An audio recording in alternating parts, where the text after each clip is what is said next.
The reason we moved away from Drake was that we felt that we wrapped that story up on Uncharted 4. And that's really the motivation to find a new cast of characters that could actually carry on the Uncharted legacy. Uncharted is more than just Nathan Drake, and I think maybe makes people think a little differently about the Uncharted series as far as what they think of when they think of Uncharted. We started trying to keep it short. We started trying to keep it contained. But like all Naughty Dog games, it's story-driven, and we need the time to tell the story accurately. We needed to go into the past, dig a little deeper than, the surface, and it just blew up. We started expanding to get character arcs developed, and before we knew it, it's full game. We're treating it as seriously as an Uncharted game.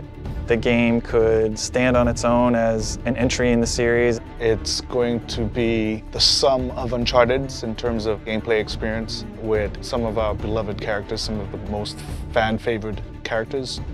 Well, there were many ideas on the table, like Sullivan and Sam's story, but they all were very closely related to U4, so we wanted something that was fresh, something that was new, and Chloe, being a fan favorite, we thought we would explore her story. Then we thought about, okay, well, who would be a good pairing with Chloe Frazer? And we're like, well, what if Chloe Frazer wanted to explore her past, go back to India, to her roots, and what if she needed someone like Nadine Ross as a partner? We find these symbols. We find the tusk. And then that was the kind of jumping off point of these two interesting characters together. We can put them wherever we want. We know that there's going to be fun stuff happening, and Chloe is more improvisational. Nadine is more logical. We know that there's going to be great conflict if we throw those two together. That's supposed to happen? Dunno. Chloe Frazer has interest in the Tusk of Ganesh, which is a treasure that's in India that is kind of close to her. Her father was an archaeologist. He had tried tracking down this tusk before in the past. So for Chloe, there's a personal attachment to the tusk. For Nadine Ross, she is on the verge of bankruptcy. She's lost Shoreline, and she desperately wants to regain control. That's where the characters start. Because of Nadine's military background, particularly with our villain, Asav, Chloe's brought her in to kind of help her out. He's just another warmonger with no war to fight. No, you don't know him like I do. He changes location and routines by the hour. We'd be foolish to take unnecessary risks. Let's get one thing straight. This is my gig. You want your share? We play by my rules. Asav, as a villain, he is motivated by a code. He believes that he owns rights to this land, and he's fought a war that has kind of gone on for centuries. So recently he has started rekindling this war to profit.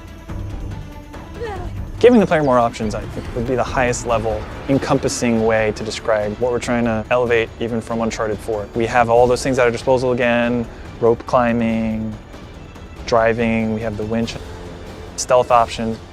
We have lockpicking now, so we have crates of things that you can find certain weapons or treasures in.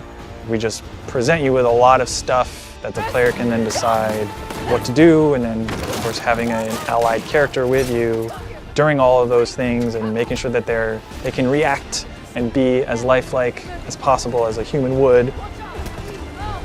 We're taking advantage of the buddy system by integrating more of the narrative.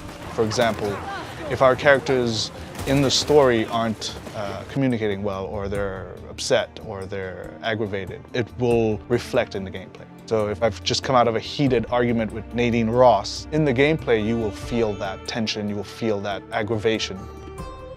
The challenge for us was this player-driven space. It's not open world, but it's vast, and you have player choice that you can go and experience it differently. There's things to find a true sense of exploration, but the goal being that you're just exploring and freely doing things, and then the story is still progressing in the way that they would expect from an Uncharted game.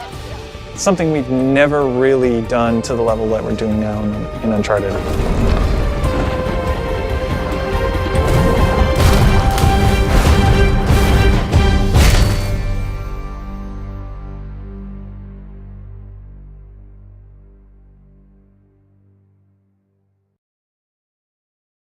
PlayStation